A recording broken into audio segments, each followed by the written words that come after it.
Hey, Fanboy Nation. This is your pal Daffy Duck, and you're watching. We're watching Fanboy. A fanboy, etc. Fanboy Nation. Dot, I assume Tom.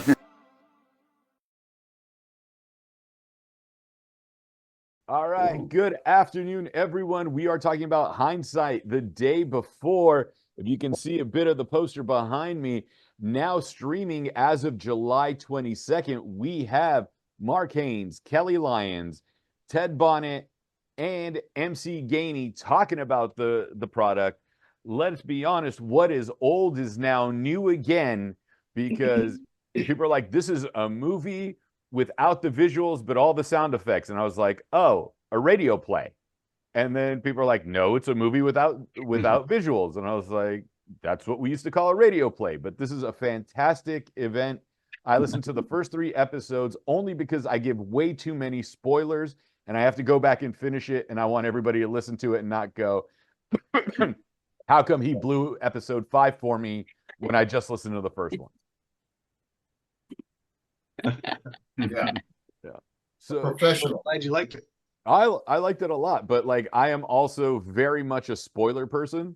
And so I know there's going to be parts where I'll start stammering and then, oh, wait, I can't say that. How about, oh, I can't say that. So, but we can say that, you know, this does start off all because someone goes antiquing, and it's always the antiquing that causes these mysteries.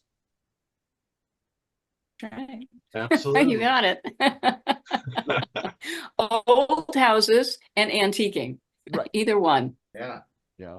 How did the story come about with everything that's going on? Because, you know, Supernatural is huge. 100 years ago, we had the rise of the New Age movement. And then we had, you know, a couple of instances where there was the Great Awakening within Christianity just prior to that. And so we have this ebb and flow of monotheism and then, you know, spiritual, that my friend likes to call woo-woo, you know, come on through. So like, how do we keep going back and forth between these two? And where do we arrive again here 100 years later with this notion? Yeah. Do you want to just kind of say how it originated? We started, Mark and I started the company just as COVID was hitting. And we had to pivot because we had a bunch of television pilots and lined up, and there was no way to do that. So Mark had a script from 6 or 7 years ago, and I took a look at it and I thought, oh, I said to him, there's a seed of something here. And indeed there was, and it turned into Hindsight. So that's basically what happened. Is we had to take on the challenge of how do we keep the company going and still produce something, because we were right on the cusp of being able to produce a visual, you know, a television pilot or something like that. And we were stopped dead by COVID. So that's how it came about. Yep. Yeah, it was just kind of adapting to the circumstances. And, you know, as Kely mentioned, I'd written a television pilot for it that she found this kind of the seed in there. And as a writer, you know, I've been out here, I've been writing comic books. I've been writing spec pilots of my own. And so when we decided to start the company, you know, that stuff went into the hopper, and then she pulled that nugget out. And the thing is that because as switching to becoming a writer producer from just being a writer is that you don't immediately give up when you read a good piece of writing that you didn't write, you're like, damn, that's really fantastic.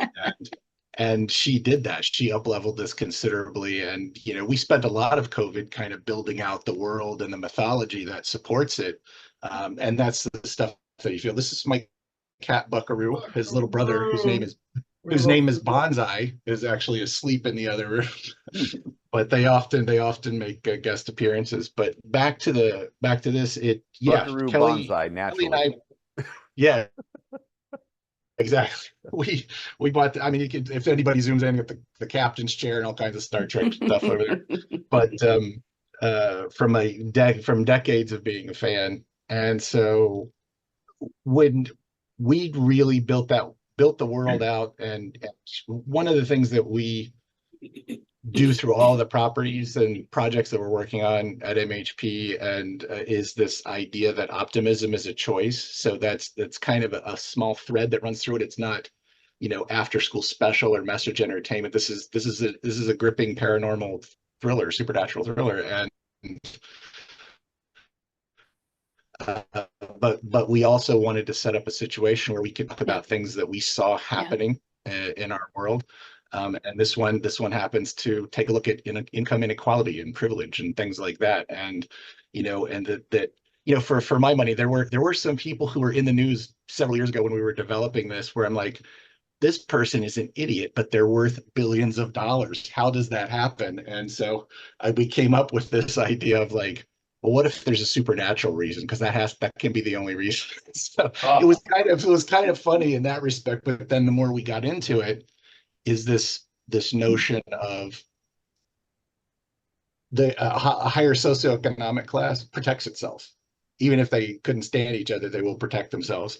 Yeah. And so without, you know, I felt myself on the edge of a spoiler, so I should probably stop. The amazing thing about this project is to be able to be entertaining at the same time talking about things that are important to what's happening today, to the culture and the economy and you name it. So that attracted me to it incredibly. And then I had never done audio before, audio only. And so I thought I was completely at sea. And then one of my best friends had been walking dogs on the Venice boardwalk and had sparked a friendship with Ted Bonnet here. And when I told my friend, you know, this is what I'm going to do, I have no idea, I'm at sea, I do movies and television. He said, no, you have to meet Ted. Ted's the guy. So dogs started the association with Ted, which is amazing. And Ted is friends with John Goodman, MC Gainey, Phil Proctor, all the inimitable people that we just are happy enough to, are lucky enough that they got drawn to this via Ted. So it all interwove in the most amazing way. Really extraordinary. Yeah. Fantastic. And Ted, just before we get to you, I'm going to oversimplify Mark's earlier statement by this, and it will come out cynical. Poor people marry for love, rich people marry for financial gain. That's why every politician we have has been able to play the stock market and come in as a millionaire and leaving as a multimillionaire. Yes. You got it. Yes. So, yep. I was speaking. Yeah, exactly. That's not cynical. That's just real. Right. And something, you know, kind of on that topic or connected to that topic in terms of like relationships is that what I meant, I didn't think to add this earlier, but what Kely really amplified was this kind of, there's a nugget of a personal relationship that is the seed is because, like, you know, you're talking about things like economic inequality and privilege and things are like that, but what does that mean to an individual on a day-to-day basis, you know, in the terms of their family life and the, you know, their day-to-day survival and you know, and in this case, you know, it is two people who are soulmates at the center of this and find themselves being maybe the only people that are aware of it and maybe the only people that can do something about it. And that becomes you know, Harry Houdini and his wife Bess, as portrayed by the wonderful Santiago Cabrera and equally wonderful Sabangale Malombo. And Ted, bring us into your involvement besides walking dogs, how it's become a war between the have and Ted Bonnet doesn't have a dog. There's no dog. Whose dog you walking? The dog. I have an agent. This is my agent. And this is mine. Take us through the haves and the have-somes versus the have-a-lot that try to get them to fight amongst themselves, and go into this for us, please. Well, I think what was great was, well, the connection, the serendipity of meeting them through our dogs was really a COVID experience. And, you know, because I had already decided, I've been an audio producer, among other kind of producer, but audio is really my mainstay for many years, high-end audio, both dramatic and advertising. Did radio campaigns for all the major motion pictures for 20, 25 years. Yeah. And so I have my first love is audio and building and design and sound to light up the brain's visual cortex. That's just my happy place. So when I was realizing podcasting was the next wave of audio or radio, and it got very exciting soon because the tools now to produce are just remarkable. The Dolby Atmos, the technology is so readily available. So this was a very fortunate meeting, and they sent me the script, and was like, oh boy, I hope this is good, and it was absolutely fantastic, and I was so happy about that. I was so relieved, and it was. I think our first conversation was it wasn't credited. I was like, who wrote this? It's like written for the ear so beautifully, and it turned out to be Kely. So that was very interesting. So basically, I asked them, what do you want? And it was like, well, we don't do audio, so we don't really know what we want. And I said, well, what do you want to achieve? And they said, we just want it to be the best sounding thing ever, because we need to cut through to the all the noise and the thousands of podcasts.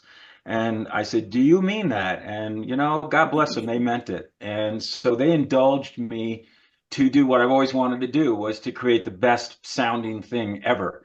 And the cast that they put together and we put together through our various relationships just delivered it all. So they indulged me to do research, and I spoke with a couple of leading sound mixers and designers in the film world. Skip Libsey, who won the Academy Award for Gravity and did Roma and has done all the Coen brother movies. Yep. And I picked his brain for quite a while, and he was very encouraging, saying, yeah, because it was a radical experiment. Can we do it? Can we make something that fakes the brain out to create situational awareness if you put on headphones and you are there? Because audio drama to me was always not something I really enjoyed, because it was flat to me. It didn't sound authentic because it wasn't authentic. It was actors in front of a microphone with sound swirling around them. And I just wanted to break that mold. And so I also spoke at length with Brent Kaiser, who did the sound for Everything Everywhere All at Once. And we kind of struck up a friendship because he was pretty excited because he had tried it. He had done one job designing it, and he's a genius. And he ended up being a consultant to our project. And so with his help and Skip's ideas, I was able to basically, I guess the easiest way to explain this is taking the world of cinema. I think I went to see Dune, the first Dune, not the early one, but the one, Dune 1, and saw it in a state-of-the-art theater, and the sound just blew me away. It was like, that's what I want to do. And so I talked to those guys and sort of cherry-picked the best techniques they had. And then with my audio experience, I sort of blended it and created a middle world that is tuned to the brain more than the ear. So to basically fake the brain out. And it requires good scripting, requires good direction, it requires great performances.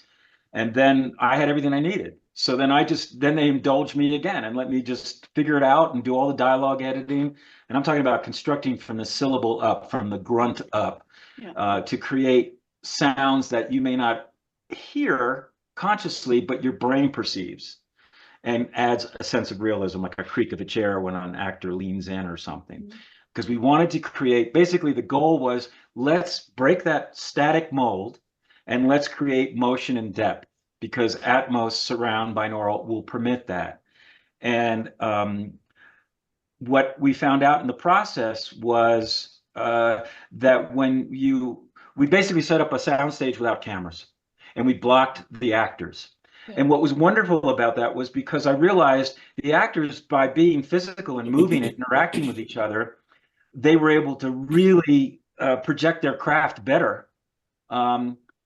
Because then I realized, well, actors sitting in front of a stable microphone, a considerable attention is distracted by, what am I doing while I'm saying this? Let them just do it. And then it becomes natural. So basically, it's like any good editing job. It should be invisible and effective. And so by just allowing a naturalistic flow from start to finish, from performance to design, and sound design, the sum total, which was hopefully going to work, was you put on headphones and you are there, and their script, goes back in time. So I was able to create New York City in 1906, and that's so much fun. And the sound is all there. It's thanks to the internet, everything's accessible. And lastly, we didn't do a lot of Foley. I think there's 3 Foleys in all the thousands of sound effects, because the internet has and technology has allowed sound recorders all over the world to record the most amazing sound and aggregate it on these sites that you can buy very efficiently. So it's like I have had much more control and nuance using pre-recorded sounds than I did with live Foley, remarkably. So nothing we did was new. We didn't invent anything. And I don't want that claim to go out there, because sound people will know that. What we did is we just created a novel combination of existing tools to create something that I think is unlike anything we've heard before. We referred to it during the post process as it's just a new recipe. Like everybody basically has the same ingredients in their refrigerator. It's like, what are you going to make with it? What are you going to make with it? And MC can talk to this better than I can, but the response we seemed to get from our actors was, this is fantastic. We can show up in our pajamas and our slippers, no makeup, no camera, no waiting for camera resets, no lighting, no nothing, and just do our thing, because we, as Ted said, we staged it like a play. If they were getting out of a carriage, they were getting out of a carriage. If they were knocking on a door, they were going up steps and knocking out. It was all around. We followed them all. Everybody had a lav. We had an ambisonic 360 mic, and then we had booms. So at any given point in the edit, we had what, Ted, like 12 different channels? Some of the scenes we had upwards of 12 microphones on a scene. Right. The mixer, ultimate selection choice to create blends and motions, because it was experimental on that level too. But we gave Andy Snavely of Bendy Sound, who did the mix, we gave him as much as we could in terms of resource to really take it. And what he did was then take it to the next step, where I would basically sketch out what you would do in a film. You would draw your scenes, and I would give that to him to say, okay, Ted, what do you see? And it's like, well, MC's character is waiting for Santiago to show up out of a carriage, walk over here. They're going to go up these imaginary stairs. So everybody was in a mind meld, and that was able to focus the mixer and get everything where we want. And with Atmos, we had absolute control over where we wanted to place everything. And that really has a very powerful effect on the mind. And in fact, it can be very overwhelming, because we had a filter thing. We created an overwhelming establishing scene like the human brain perceives, checking out to see if there's any threat or reward. And as soon as it figures out what's extraneous, we filter in on what we're seeing. Otherwise, we would be autistic. So we just replicated that in the build and the mix. So it was very, very nuanced. I mean, breaths,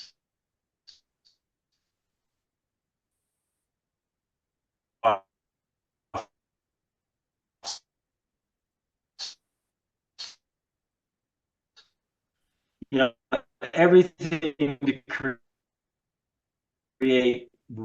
a reasonable amount of voice work, and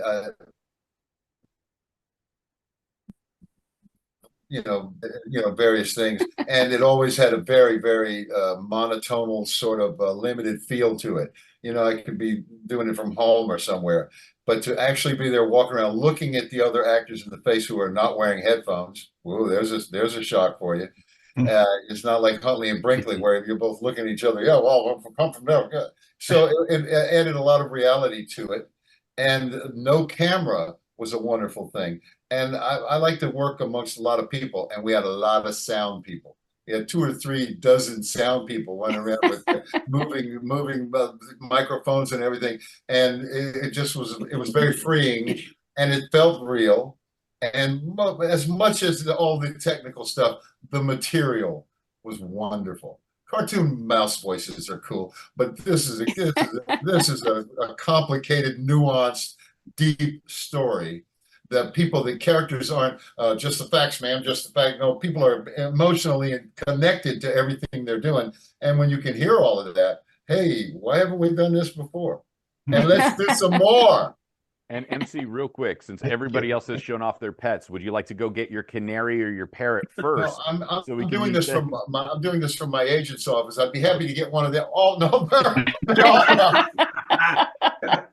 Hands there's off. one. They're telling you what coming here. He's acting like my cat. Right Okay, now. because we want to give everybody a chance to share their petting zoo with us today as well. This is my agent Jonathan right here, who knows how to hook this stuff up so I can actually be here. Because left to my own devices, I'm not here. Left to my own devices, I'm sitting at home pounding on my old antique computer, screaming Ted Please Bunsen in thank vain. her for us. Yes, absolutely. Yes, pass along our thanks. Was there ever a temptation to bring in the cameras and then to rotoscope the performances and turn it into an animated feature? Or you could still do animation now with a layover on top of it for a later project? I never felt that urge. I mean, we've got a visual trailer that we're just finishing up this weekend that we will send you if you want to put it on your site or anything like that. That takes the trailer, the audio trailer that Ted and Andy did, which is brilliant, and puts pictures to it, and it gives you a deeper sense of the world, but it doesn't change. It doesn't change the impact of the audio, I don't think. And that's one of the things that when we were developing it, Kely, I'm sorry, I didn't mean to.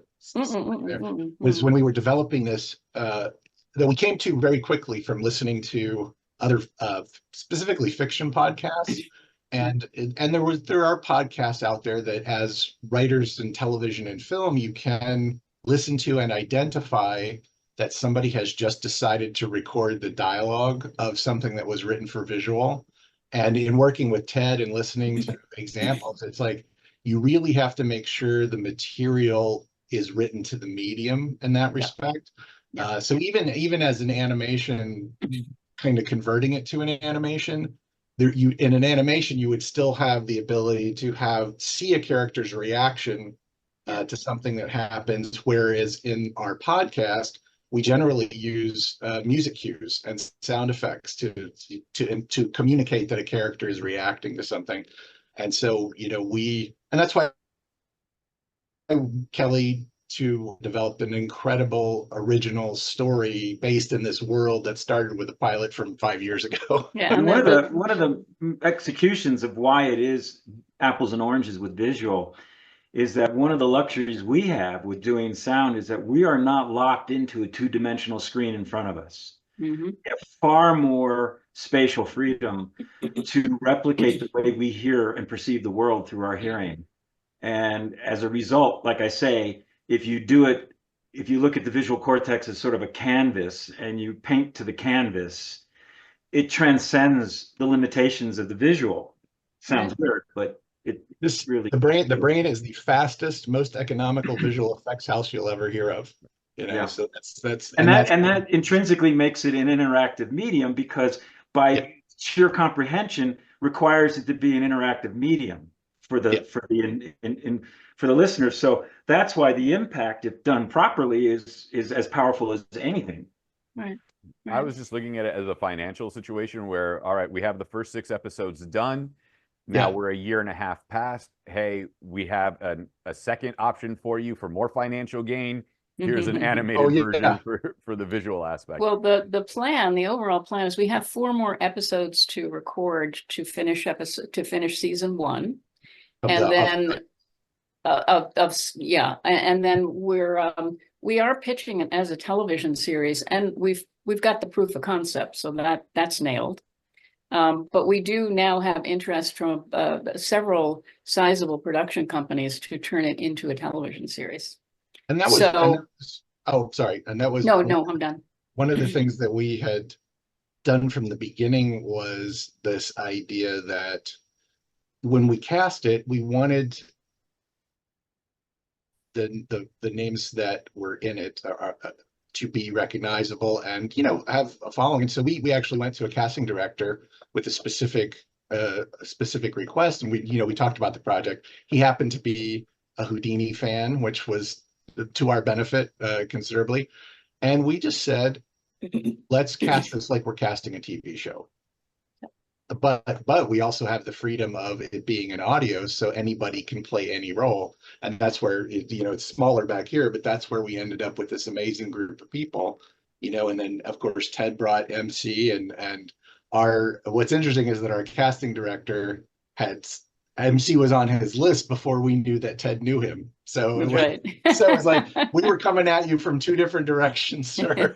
MC, don't play so humble. You. Yeah. Ted's always tried to take complete credit for that. I'm glad to know that. He's looking for that percentage. He's looking for that percentage. Yeah. When you get to do a stage type performance where there's only a house of 12 people, what's it like to allow yourself to let go without being the reserve? Because with the camera, we only have this much. In the theater, depending how big it is, from a 20-seater to a 5,000-seater, it's a bigger expansion. Like, how freeing is it to physically allow yourself to go in these performances versus either constraining yourself for a camera or a limited space on a stage? It is remarkably freeing to be able to do this. I don't really have anything to compare it to, because I've acted in the theater for years, in big theaters and small theaters, and done a lot of voice work, but nothing ever brought them together like this without without the interference of the camera. Mm-hmm. I mean, the camera is what it is. We spend half our lives as actors waiting for them to light the damn thing. And we didn't have to wait to light this. The light was not an issue. And so you could stay in the flow of it. And this story was so encompassing for me personally that I just stayed in it all the time.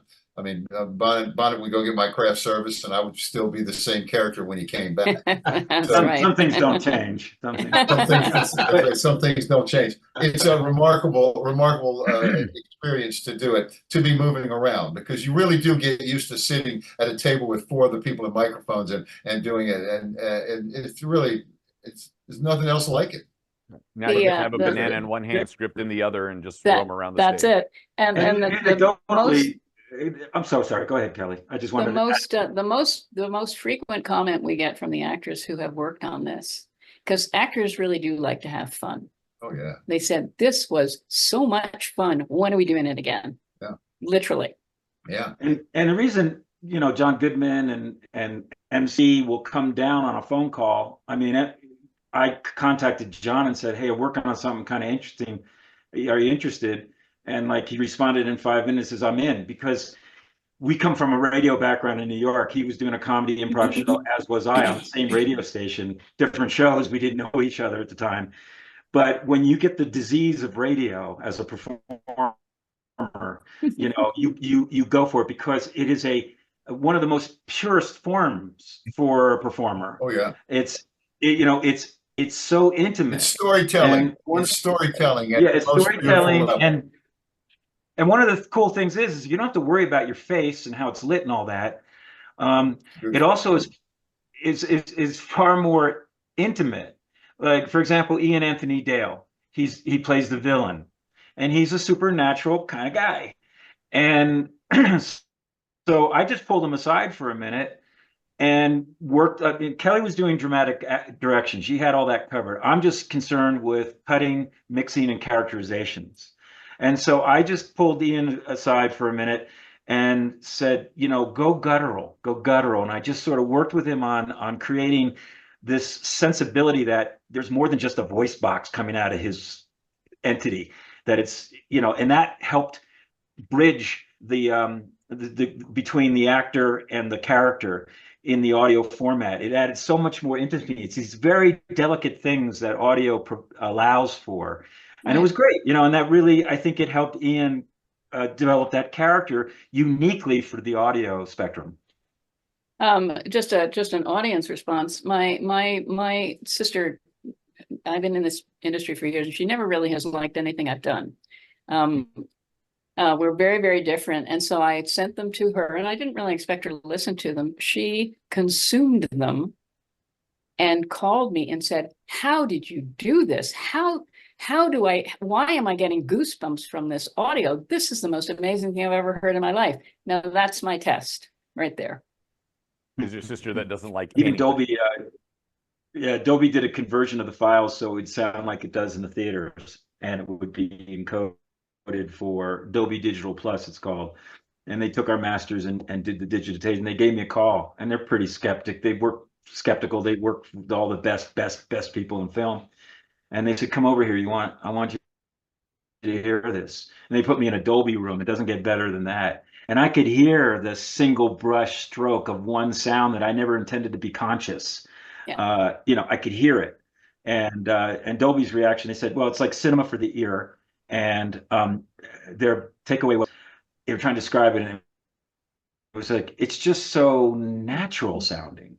And that was like, they couldn't have said anything nicer, They're that's basically the whole using goal. us as a brand ambassador, using this project for what you can do with their software, essentially. In a strictly audio project. Yeah. Yes. Yeah. Now, will the show be released weekly, or is it going to be all at once, like some of the other streamers? I think we're talking about that, and I think that the decision we were originally leading into a weekly release, but we may end up just putting it all, because it's like it is. I told Ted the first time that I listened to it, and other people that were our partners on the project listened to it. It's like, you can't just do one of these. It's like potato chips. It's like, if you're gonna eat one, you're gonna eat two, and then you'll eat the rest of them. So That's right. give me the whole bag at once. So I think we're leaning in that direction. We're actually working on something right now that will for next week, which is the release across all the platforms. And Ted can speak more to this. The release across all podcast platforms requires what Ted will make fun of me trying to talk technical lingo. is what's called this stereo down mix. So we're taking that pure Dolby file, and then putting it down so that the equipment, no matter what people listen to it on, they're going to get the same experience. But we are looking at also on Monday, or maybe late Monday, releasing an app alongside of it, where you will be able to listen to that full Dolby stream, what's called binaural, through your headphones, and get the same or similar experience that Ted heard. You'll hear the sizzle from the stage. I mean, what happened is, we kind of are ahead of the curve a little bit, and the major platforms like Spotify and Apple, even though they have the Atmos playback, spatial playback for the music, for some reason have not yet turned the switch on for podcasting. And so we're waiting for them to catch up. So what we can do in the meantime, so what will happen is the major platforms will have to play the stereo down mix, which is taking 10 plus sound sources and algorithmically trying to create a stereo composite of that. And for me, that's I'd rather hear it in its original form, see the artwork, not the Polaroid. So you can do and this is something we knew 2 years ago, is like, until they do that, and it's imminent that they're going to do that, but in the meantime,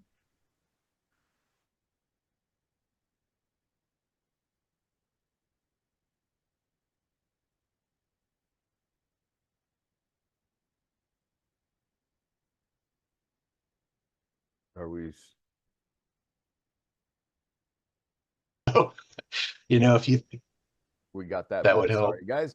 All right. So there Yeah, are no worries. skills of the production that you'd be willing to share with us, right, Mark? Oh, absolutely. Yes.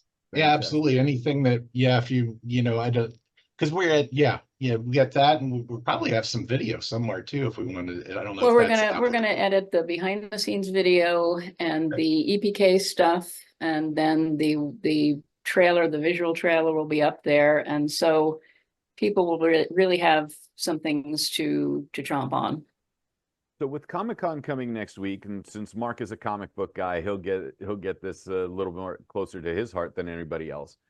Would you like to see people listen to the show first and then design their own cosplays to the characters in their mind's eye before you give them a visual and see how I that absolutely think develops?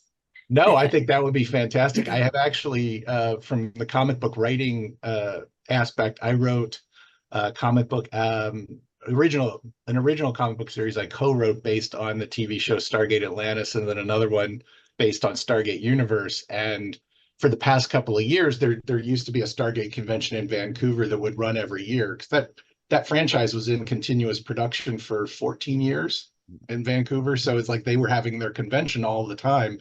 Every year they would have this convention. It's gone to kind of a bi-yearly thing. The organizer of that and I are friends because I've been several times. And when he saw the announcement that we were doing this show, he already said, he's like, when you're ready for a convention, let me know. And I was like, your lips to the higher power's ears, whichever higher power will do it. I'm down with that. So, so yeah, I think I would love to see that. And, hopefully as it comes out, I mean, we've already had some outreach from, fan groups from our cast who shared bits and pieces as they've been able to, and as we've had stuff for them to share. And they're very excited about it, because I think I think it's going to be a new way for people to consume entertainment from actors that they've known and loved for years, because this is an incredibly economical way to bring news stories. And, one of the things is, like, it's so expensive to do television and film that, it's one of those things where it's like, let's minimize the risk. Like, if you talk like the business people that are the bean counters that are running things, it's like they still have their consideration. And that's one of the consideration that goes into why we're getting a lot of reboots rather than original things. It's like, they're afraid of the risk at that level. And I probably would be too if it was that expensive. But we're at a scale where it's quick for the actors. We're in and out in a week, and we've done 10 episodes. A week to 10 days, we can do 10 episodes. And so, it's good for their schedules. And it's fun, as fun. Yes, fun. Exactly. I mean, the funny story there is there was the one I don't remember what day it was, but there was a day where you guys had done a take, and you said, okay, we're going to go again. And one of the actors, I think it was Santiago, was still reading a script, because his habit is that they have to reset lights and reset camera and all this. He was waiting. And he's like, "Oh, wait! Oh, we're ready. We're already ready." So that was but anyway, back to the thing is, I think I hope that we're at the forefront of a new way to tell stories. And the fact that we have a desire to go to television and film. Part of what we want to do is we want to keep this going with an original story, because it's like how people consume their entertainment has changed so drastically from the business model that runs the entertainment business, that the business model is the part that's struggling to catch up. The creators and the producers and the writers are already there, so and the audience is too. From a strictly business is always important to me. If somebody gives me money, I want to use it well and make sure they get it back. But to prove a concept, you can prove a concept with millions of dollars or hundreds of millions of dollars, and it may not work. This, from a creative aspect, is the most amazing way to prove a concept. You can tell for a minimal amount of money if something's going to work. And that's an extraordinary advantage to have, because then you go into your next meeting for the next iteration of the project with real confidence that you are going to be using your resources for whatever the next iteration is in a way that is effective to tell your story. So I found it an extraordinary way to prove the concept. Yeah. Doesn't this also help actors get more jobs? So for example, like people like MC and John Goodman, who are multifaceted and multi-talented across the board, where they can be on stage or television or film or in a radio situation like this, can transcend. But the voice actors will get more jobs because they're primarily more voiceover people than they are on camera people. And then the on camera people that don't necessarily emote well auditorially won't be a part of this medium. They'll still stay in front of the camera or on stage because of that vocal emoting that's not coming out. Or am I just thinking? I think it's a great opportunity for actors. MC can talk to that, but at point actors don't necessarily want to be running around like crazy. You also have Eileen Gruba is one of our stars in this. Eileen represents the disabled community. If you look up Eileen Gruba, she is an amazing advocate for the disabled community in the entertainment world. This is something that anybody can do. You do not need to be physically abled to do this. So our casting director, Russell Boast, is a huge proponent and supporter of including everybody. This is one of those things that can do that. You've got spectacular actors who can't walk across the room, but they can do a hell of a job on something like this. They can just tear your heart out, essentially. Right. So it creates opportunity where there isn't opportunity right now necessarily as an expanded way as you would like in the entertainment industry. It creates opportunity. I'd like to speak to that. It creates opportunity, not just for the handicapped, but for people who may be too old to be believed for a certain part. Exactly. Maybe so you can still, but as a voice, you can still do it and do the work.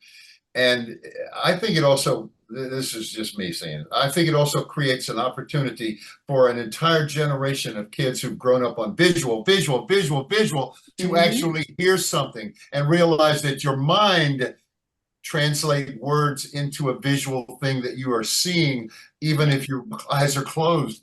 And, and that's something that I don't have any, I know what I understand about the little devils. They're watching a lot of stuff on their phones and they're not necessarily listening to what's happening. That's right. Yep. Absolutely. Could not agree with you more, MC. If you listen to a lot of podcasts, because it's a new game, so it always attracts a young adopter crowd. So there's a lot of young people doing podcasts. And what they're discovering is the process of radio.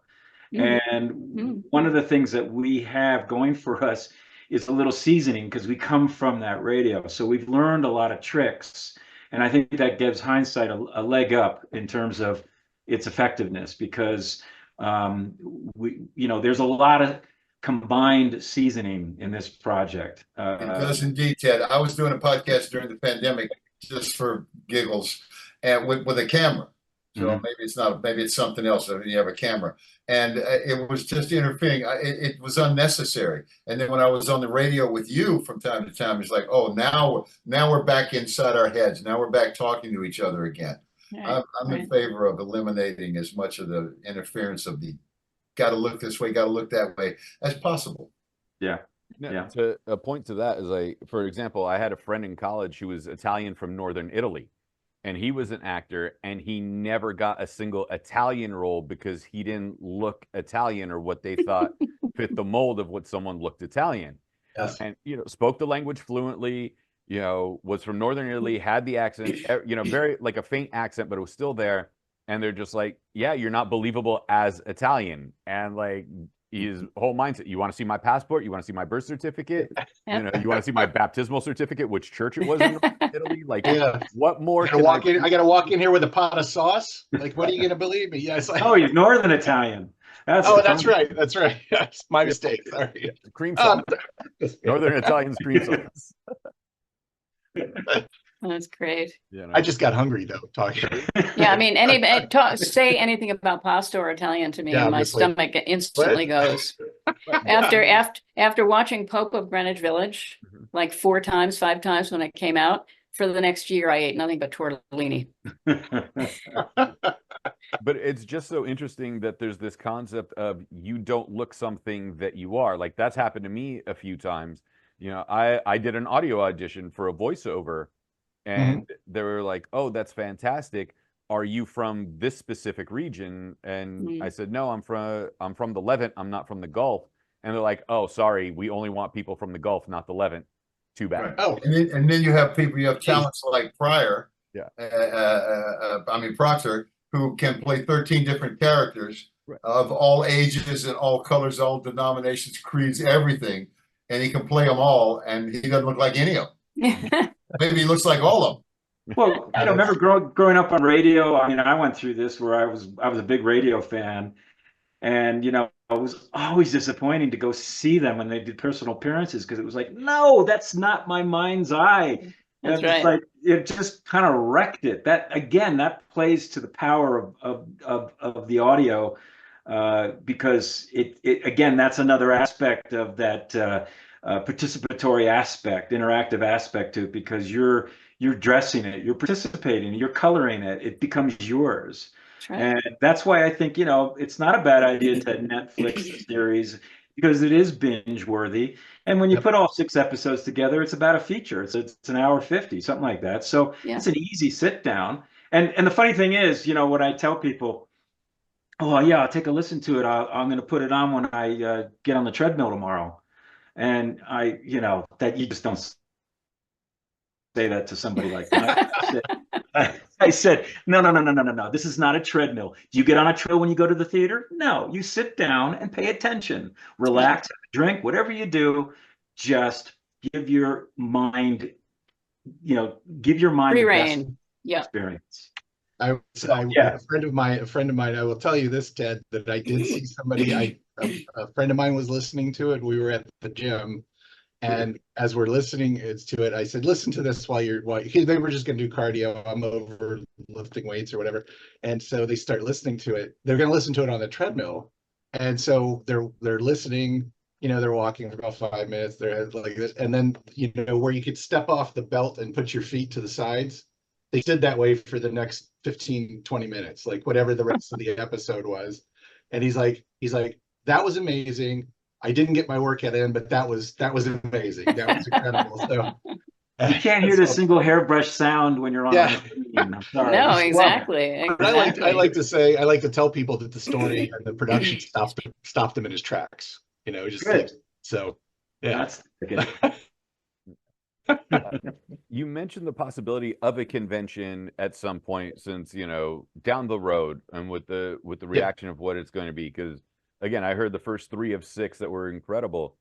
Would you be willing to do a live table read? Yes, it's not the same thing because everyone was actually physically involved, but a table read in front of the audience might actually be fun at a panel or something. Yeah, like a live stream table read type thing. Yeah, absolutely. I mean, we are kind of considering many different ways, to continue the story and bring it forward. And certainly, as far as the convention idea and getting it onto television, it's like we feel like that's going to happen. So it's anything that, but we're never going to move away from our roots. Part of our project, our projecting forward, like I said before, was even if when we go to television, we're going to keep doing a companion story that runs alongside it, that you can enjoy both separately, you can enjoy both together. It's okay. It's not going to be we're not going to do a kind of an interconnectedness thing that Marvel does, where you have to see everything, because it's like, that's, as a comic book fan, that's what put me off comic books at one point, because I'm just like, I can't figure out where to go next. We're all about expanding the entertainment experience and getting people to enjoy these stories wherever they are. So in this case, it's podcasts, it's film, television, comic books are still on the table. That's old home turf for me. So I would love to do something like that. I've had a couple people send me sketches of our scenes, scenes that took place, and it's like, we're not ready to do that yet, but it's on the table for sure. I want it to play at Sphere. I want to hear it at Sphere. I know the guy who is in charge of that, actually, and I've been talking to him about that, because I would really, I told you, we'll try a tester at the mini Sphere in Burbank. Sure. And then ask if we can do like a one-night event in Las Vegas, because it would blow your mind. Yeah. And a live audio event like that, weird. People would be like, oh, what's that about? And then have the cast on stage afterwards to talk about it. Sure. How good would that be? What you could do it would play very well because of the Dolby encoding thing. It'll play well in any movie theater that's well equipped, or any surround environment like Sphere, which would be pretty mind blowing. Yeah. It really new. I'm sorry, we missed the last thing you said there. Oh, I was letting Ted talk because okay. But Oh, I'm sorry. this is my idea out of all Oh, of this, is that yeah, you please. said you wanted to put them in a room. Why not make it a pitch black room? So now you have a captivated audience. That's complete my darkness idea. That's listening what to I want to do. I want to put them in a pitch black room. Everybody's saying, no, we have to put stuff up on the screen. No, we don't. The screen is in their head. Like Pitch the black only thing room. illuminated is the exit sign for emergency's sake. That's Yes, it. yes. Well, the idea was we would talk about during some type of an opening sequence, then the lights come down and the story starts. Right. And then at the end, you have a credit crawl. You know, the lights come back up, and and the credits roll. And just why not have a good time? That's what we're looking to do. It's All like, these things are on the table. We just want to Yeah. get the thing out next week and get people's earballs rolling in and listening Yes. to the thing. And then So- MC can just run around poking people with random sticks. that's it. Get your He's cardio in. volunteered. He's volunteered to do that already. Yeah. With everything that's gone on, there's 6 episodes is it 6 episodes complete for season 1, or is it 10 Yes, 6 episodes complete, 4 to be done. There'll be 10 episodes total in the first season, and we're getting ready to start the next 4. And how soon will the 4 be recorded? Will they be recorded in the same day, over a weekend? Like, how does that look? Oh, yeah, we're in the next few months here, and then have the remaining episodes early next year, right? That's kind of the idea. Yeah, it takes about a day to record each episode. We're going to budget like 5 days to do the next 4, because we've got some complicated crowd scene stuff, so we have to make sure that we've got everything covered. But yeah, and of course we've got a cast that is similar, and they're working all the time, so we're working on their schedules right now. They've all said they want to do it, and so we just have to work out the logistics. Yeah. So before I let everybody go, let us know where your favorite place to listen to something like this would be, whether it be Apple or Spotify or wherever. And then if you can share the official website and your social media handle so we can follow you and harass you about the show. Well, we are, for me, I tend to listen through the Apple podcast app. I had the virtue of being able to listen to the direct files, so I'm interested to hear what it's going to sound like through Apple. I expect it will be okay, but as Ted said, it's like, we're the ideal place to listen to this is going to be on the app that we deploy, I think, on Monday. So yeah, and you can go to markhaynesproductions.com, and we're still we'll be launching these social media accounts on Monday, so I'll circle back with you on that, but those links will be right up front. We were building that content library and getting ready to deploy it, and that's what we're doing this weekend. Yeah, and if you can just shoot Lee Wallman your email, we'll send you everything. We'll send you the trailer. We'll send you everything. Anytime Lee sends me an email, I don't even have to read it. I just say, yes, let me know when, because there are 5 Excellent. publicists that if they send me anything, I'm like, all right, I'm in. And Lee's one. Excellent. Wonderful. And this is Bonsai. Buckaroo was here before. This is Bonsai. You got another one? Oh, look Yeah. at that. dude. Well, I you would never can't be able can't to name go a to cat Mark's Buckaroo house. without Mark having would be trying to bonsai. kill me. Oh my God. They are so beautiful, Mark. Oh, thanks. Yeah, they're good boys. They're good boys. Then when they want something, they let me know. They are absolutely fantastic. to follow up on that Especially question, with my allergies. To follow up on the question for listening, I want to make it clear that even the stereo down mix of what we did should sound better than a standard stereo mixed podcast where the actors are stationary. That's right. Also, I in all honesty, I would be hard pressed to find a podcast that, thanks to Kely and Mark, spent the resources to build it. A lot of these operations are on a tight budget, and they simply don't have the time or the seasoning to do the nuances that create effective realism in the audio spectrum. So I think even if you listen to the stereo down mix, it'll be far cut above the average sound. But if certainly if people want to realize the full potential of what we did, until the platforms support Dolby Digital Plus and decoding, which is imminent, we're here, go to our specialized app and listen to it in the app. And again, it's binaural. That means don't play it in your car because it won't sound good. It has to be in headphones. It's replicating your hearing. So it's like, yes, listen to it on the headphones through the specialized app to really hear it 100%. But like I say, the downmix stereo is still going to be, because of the story and the performances alone. Yeah, it's a stunning. It's going to be satisfying. It's going to be great in any format. Even in mono, it will sound compelling. Yeah. So, and I think the other thing too, as Ted was saying, is that as the community of creators in the podcast world, this every day this technology gets more accessible. So it's like, we're not going to be doing this in a short period of time, doing it this way. And the important thing for anybody who's creating is like, if you like what you hear, and use it, let it inspire your own creativity, and let's hear what you've got, because this is how entertainment is going to happen. People are going to be going direct to their audiences in some capacity. We're still going to have big movies and big TV shows and all that kind of stuff, but it's like, if you're a storyteller and you're passionate about it, it's like MC was saying before, it's like you're going to find a way to get it out to people.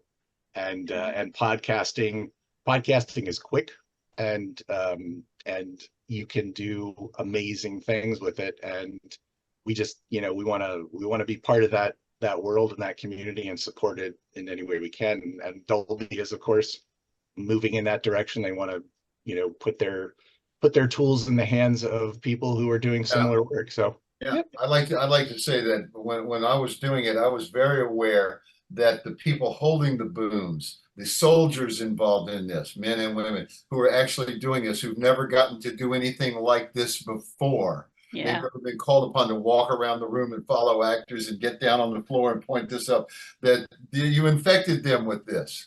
And they're out there now, and they're telling people, why do I have to stand here? I don't have to stand over here. Why do I got to 20 feet over here with a pole sticking over their head?